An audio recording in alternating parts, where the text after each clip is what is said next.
Hello everyone, কেমন আছেন সবাই? আশা করছি সবাই ভালো আছেন। তো চলুন দেখে নেওয়া যাক আজকে আমরা কিভাবে মাইক্রোটিক রাউটারে পিপিপিওই কনফিগারেশন করে ইন্টারনেট পেতে পারি। তো সবার আগে আমি ইনবক্সে চলে যাচ্ছি। এটা আমার মাইক্রোটিক। তো এটা হ্যাক সিরিজের একটা মাইক্রোটিক। এটার ম্যাক দিয়ে আমি ঢুকবো। তো এটা আমার সম্ভবত 2 নাম্বার পোর্টে থেকে আমার ল্যাপটপে দেওয়া আছে। তো আমি ম্যাক দিলাম। এখানে বাই ডিফল্ট লগ ইন যে ইউজার নেমটা সেটা অ্যাডমিন থাকে, পাসওয়ার্ড ব্ল্যাঙ্ক থাকে। তো আমি অ্যাডমিন দিয়ে জাস্ট লগ ইন দিয়ে দিচ্ছি। দেখুন রাউটারে ঢুকে গিয়েছে। এখানে আমাকে পাসওয়ার্ড সেট করতে বলছে, যেহেতু আমার ওল্ড পাসওয়ার্ড নেই আমি ওল্ড পাসওয়ার্ড দিচ্ছি না, নিউ পাসওয়ার্ড ক্রিয়েট করে দিচ্ছি 1234। কনফার্ম পাসওয়ার্ড 1234 দিয়ে আমি চেঞ্জ নাও দিয়ে দিলাম। এটা পাসওয়ার্ড চেঞ্জ হয়ে গেছে। নেক্সট টাইম যখন আমি ঢুকতে যাব দেখুন, আমি যদি এখান থেকে ঢুকতে যাই আবার আমাকে কিন্তু ঢুকতে দিবে না। ইউজার নেম পাসওয়ার্ড ইরর দেখাচ্ছে, রং ইউজার নেম পাসওয়ার্ড। তো এখানে আমি 1 2 3 4 দিয়ে কানেক্ট দিয়ে দিচ্ছি। দেখুন এবার কিন্তু আমার ঢুকতে দিয়েছে। তো আমি যেহেতু পিপিই কনফিগারেশন করব, তো ইন্টারফেস থেকে এই যে প্লাস বাটনটা আছে একটু দেখুন, প্লাস বাটনটা থেকে এই যে ড্রপ ডাউন একটা মেনু মতন রয়েছে, এখানে ক্লিক করব। একটু নিচের দিকে চলে আসলে দেখতে পারবো এখানে কিন্তু অনেক ধরনের কানেকশনের টাইপ রয়েছে। তো আমি এখান থেকে পিপিপিওই ক্লায়েন্ট, যেহেতু আমার পিপিপিওই ক্লায়েন্ট, এইখানে ক্লিক করে দিব। এখানে দিয়ে জাস্ট ডায়াল আপ অপশনে চলে যাব।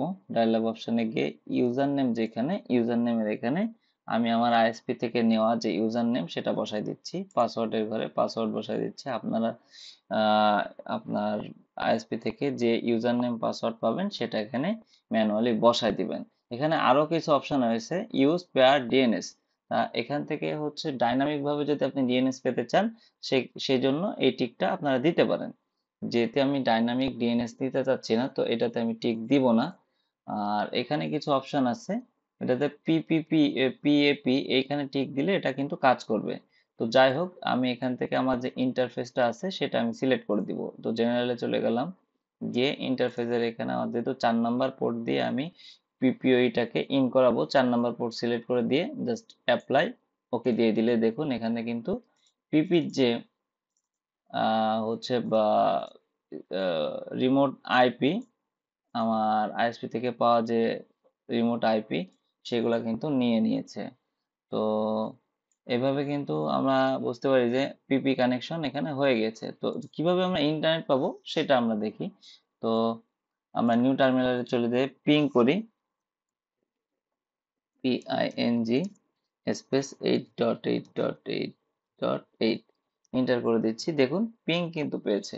তো এটাই কাজ না, এরপর আরো অনেক কাজ আছে। আইপি থেকে ডিএনএস এ চলে যাব, ডিএনএস থেকে সার্ভিসে গিয়ে 8.8.8.8 অ্যাপ্লাই ওকে। এখানে আরো অনেক অপশন আছে, যদি অ্যালাউ রিমোট রিকোয়েস্ট রাখি এটা আসলে কাজ করে, তো এটা দিয়ে দিচ্ছি। এটার ব্যাখ্যা আমি পরে দিব। এবার আইপি থেকে ফায়ারওয়ালে চলে যেতে হবে। ফায়ারওয়ালে গিয়ে নেট করতে হবে, নেট না করলে কিন্তু ইন্টারনেট পাবে না। আপনাকে অবশ্যই নেট করতে হবে। এটার জন্য আপনাকে এই অ্যাড বাটনে ক্লিক করে যে অবস্থায় আছে সে অবস্থায় রেখে জাস্ট অ্যাকশনে গিয়ে মাস্ক রাইট করে দিতে হবে, দিয়ে অ্যাপ্লাই ওকে। তারপর যেটা করতে হবে, ধরেন আপনি যদি ডিএসসিপি কনফিগারেশন করে আপনি ল্যান থেকে সার্ভিস নিতে চান, সেক্ষেত্রে আপনাকে আইপি থেকে ডিএসসিপি সার্ভারে চলে যেতে হবে। সার্ভারে গিয়ে ডিএসসিপি সেট আপ করলে ডিএসসিপি থ্রুতে আপনি ইন্টারনেট পাবেন। আর যদি স্ট্যাটিক্যালি আপনি কানেক্টিভিটিটা চালাতে চান, তো সেক্ষেত্রে আইপি থেকে চলে যেতে হবে অ্যাড্রেসে গিয়ে এখানে একটা প্লাস অপশনে ক্লিক করে আপনি যে পোর্ট থেকে সার্ভিসটা নিতে চাচ্ছেন, ধরেন ইথার 1 হইলে ইথার 1, 2 হইলে 2, 3 হইলে 3। যেহেতু আমার ইথার 2 তে আছে, আমি ইন্টারফেসটা চেক করে আসি। ইথার 2 থেকে কিন্তু আমি আমার ল্যানটা পাস করাতে চাচ্ছি। তো আমি আইপি থেকে অ্যাড্রেসে চলে গিয়ে প্লাস প্লাস করে এখানে আমি ইথার 2 টা আগেই দেখা দিচ্ছি, যেটা আমার ল্যান হবে। তো এখানে আপনারা চাইলে কিন্তু কমেন্ট দিতে পারবেন। কমেন্ট আমি দিয়ে দিলাম, LAN দিয়ে ওকে দিয়ে দিচ্ছি। এখানে আমার আইপি ব্লকটা বসা দিচ্ছি 192.168.21.1/24। চাইলে আপনারা ব্লক ছোট করে দিতে পারেন। আমার যেহেতু অনেক বেশি আইপি লাগবে তাই আমি বড় ব্লক দিয়েছি 24।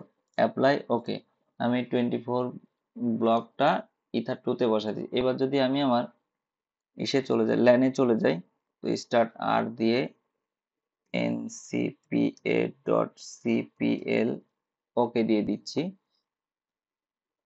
এখান থেকে আমি আমার ইথারনেটে চলে গিয়ে প্রপার্টিসে যাই, প্রপার্টিসে কোনো আইপি বসানো আছে, তো এই আইপি আমি তুলে দিচ্ছি। এখানে আমি 192.168.21.2 আইপিটা বসাই দিচ্ছি। এখানে 255, এখানে আমার যে সাবনেট মাস্ক সেটা আমি দিয়ে দিলাম।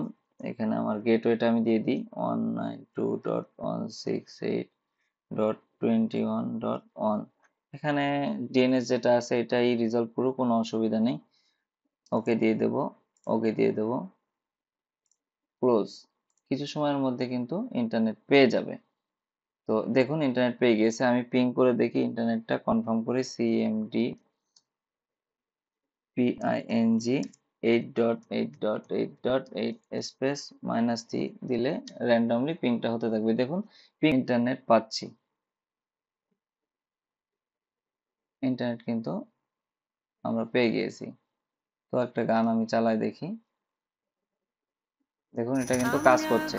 এটা অ্যাকচুয়ালি কাজ করছে কিনা আমি আমার রাউটারে চলে যাই, রাউটারে গিয়ে ইন্টারফেস চেক করি।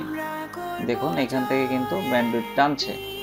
আমি এটাতে গিয়ে টচ করে দেখি, টচ করলে কিন্তু এখানে দেখুন ব্যান্ডউইথ যাচ্ছে। খুব ধন্যবাদ। এমন ধরনের ইনফরমেটিভ ভিডিও পেতে আমার সাথেই থাকুন। প্রয়োজনে চ্যানেলটাকে সাবস্ক্রাইব করে দেবেন যাতে সবার আগে ভিডিওটা আপনি দেখতে পারেন।